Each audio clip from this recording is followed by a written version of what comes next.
We talked to the guys before the game, and we just asked two things of them. We asked for teamwork and intensity.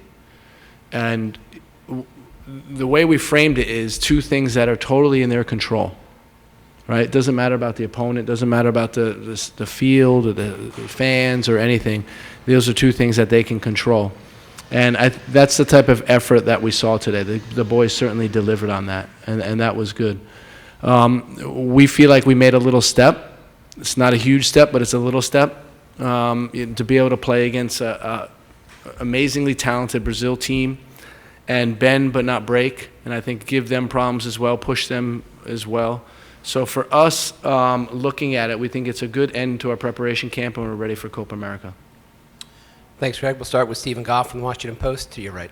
Greg, these were friendlies. Obviously, they were preparing for Copa America, but emotionally, to get a result out of this, how does this, you think, impact the team psychologically now going into Copa in less than 2 weeks? It's a step. When you hear stats like we have an 11-game losing streak against Brazil, right? The odds aren't in your favor. So you want to go out and just put a good performance in. And again, focusing on teamwork, intensity. We knew we'd have to be compact. We knew we'd have to limit the space between the lines. And we did that really well. When I saw the guys in the locker room after the game, they're exhausted. They gave everything. And, that's all you can ask for. So we'll use that little bit of momentum to head into Copa America. Michele, front row. Thank you, Michael. Hi, Greg. Just the decision behind starting Yunus as number 6 and Ricardo up top. Thank you. We purposely wanted to get minutes for some guys. Yunus was one of the guys we wanted to let him put in a shift because we're going to need him in Copa America. So it was designed for that. And with Rico, Rico's had a tough year. He hasn't gotten the nod too often. And again, another important player for us in Copa America, and we wanted to give him a run out, see what he can do to prepare him for Copa America. Doug, second row. Greg, you got off to a good start. Yunus nearly scores on that drive, and then you give up the goal on the other way to mistake. What did you think of the response from your team? It was a great response. I think when I say little step, because there's still really small things that we need to fix, and that goal is a perfect example. We targeted the wrong spot. We're way too open. If you don't kick balls into those areas, you leave yourself too exposed. I think we lost the ball too easily at times when we can keep it. With that stuff, we got to get better, and we got to keep moving and fixing. But it was disappointing, obviously, when the goal went in, because you start thinking, oh, here we go again. First 20 minutes of the game, we give up a goal. But it was a great response from the guys, and those are the things that really build the team and get this team with a great mindset, knowing they can come back. Paul? Hey, Greg, I know you talked about, obviously, the team needing a response and giving a response, but there were some individuals that I thought probably were thinking they needed bounce-back performances. Did you talk to any of the guys individually, and how did you feel about kind of some of the individual performances, being able to mentally rebound against an opponent like Brazil and put in a better shift after what I'm sure for some of those guys were, what they felt were lows for them against Colombia? Yeah, we challenged the group. We spoke to them both collectively and individually and challenged them for better performances. We never want to make excuses for a performance. So when you have conversations with the players, you don't want to give them an out. When you represent the national team, the pressure and what the standard. And against Colombia, we didn't reach that standard. And so we did have a challenge to the group. We wanted to focus on those two things and let everything else take care of itself. Front row to your left. Greg, you've praised Orlando, Central Florida for their thirst for soccer and their passion for the sport. The show they just put on tonight in terms of the energy, how impressive was that for you? It was great. I mean, we're still undefeated in Orlando, right? Is that true?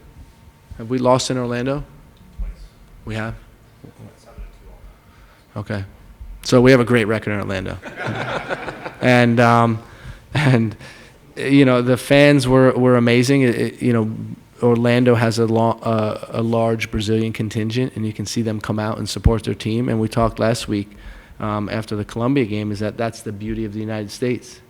You get to these communities showing up and coming out, and it's all it's all friendly and it's all a celebration of soccer. And, they got to see an exciting match tonight.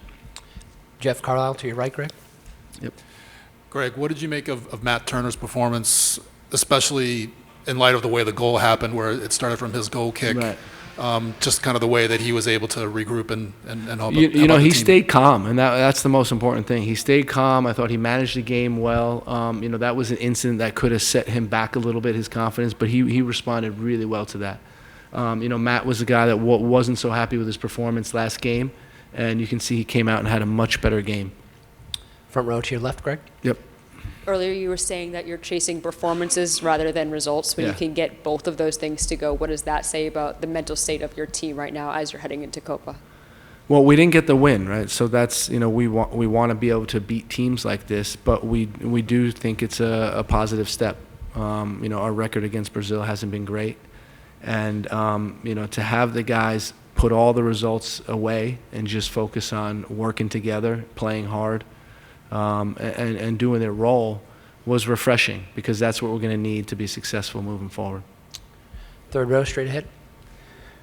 Greg, there wasn't a great volume of chances for your team, but what chances they had, they really tested Allison. What are your thoughts on the attack and how it performed tonight? Yeah, it's funny you mention that, because I was looking at the stats when Brazil played England in England, and England had 15 shots, 6 of them on goal, and we had very similar stats.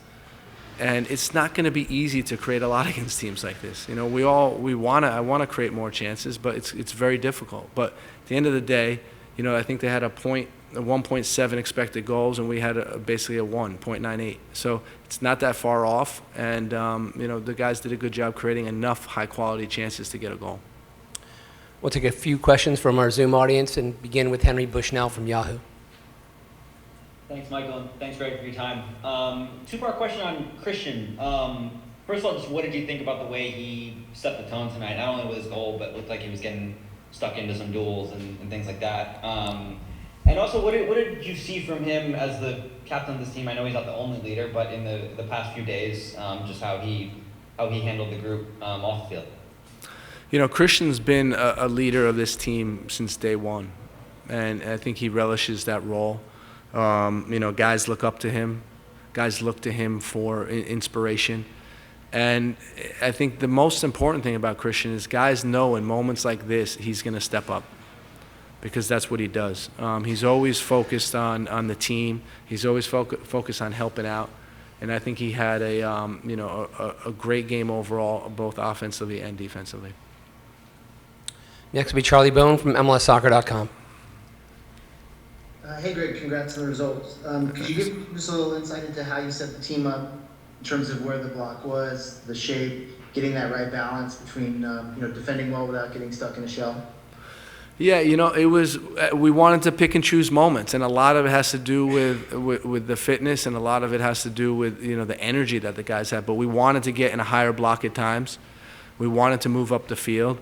It's not always possible due to their build-up. Really complicated with the 4-2-2-2 basically, and you have to protect the pockets. So we had a shape that we thought was going to eliminate some of the spaces centrally, make them play the ball wide, and fortunately it had a good effect on them. And overall, I think the guys executed really well. Next will be Kyle Bond from the Sporting News. Thanks, Michael. Greg, congrats on the result. I wanted to ask you about two players. What can you say about Joe Scally the last few games? In for Serginho, going against Luis Diaz and Vinicius, two of the world's top attackers. And then you touched a bit on Matt Turner, but you talked a bit about how that early goal, he got past that. With him, how do you balance? It seems like he's got maybe a bit of a propensity for possessional giveaways, but then that kind of shot-stopping ability. How do you balance that with your goalkeeper? He's getting his rhythm. He's going to be fine come tournament time. You can see that he didn't have a regular slate of games, and it's going to take him a little bit to get into it. But he certainly did. He had an outstanding performance today, and he's growing every day, both in training and the game. So we're pleased with his progress. And then with Joe, you got two things at play here. You got a guy who's competing for a position and competing to be on the roster, and then you have to play against Luis Diaz and Vinny Jr. and and Rodrigo, and it's just like that's a lot. But what we're really happy with Joe is he really embraced that. He didn't make excuses for the quality opponent he's playing against. He just went out and did his job, and I think in both of these games he performed well and certainly earned a spot in the roster. We'll take two more. Continue with Michael DeCourcy. Yeah, Greg, I wanted to ask, how much was this lineup influenced by the disappointment of the performance against Colombia? In other words, playing Christian 90 minutes, staying with a pretty regular lineup rather than making a lot of changes. How much of that was influenced to that, or did you just feel like 11 days to the first game of Copa, you didn't have to worry about burning guys out? Well, I think we made 5 changes, right? So one less than the maximum allowed. So guys got game time. But for us, looking at the starting 11 against Colombia, I think the performance was average. We could have done better. And then looking at the solutions, I thought the contribution was poor. And that was something that we wanted to have a better effect today. And I think the solutions came in and did a much better job today and really helped the team, whether that's Tyler or Johnny or Shaq. Ballo, I thought, had a good impact on the game. So overall, happy with their contribution.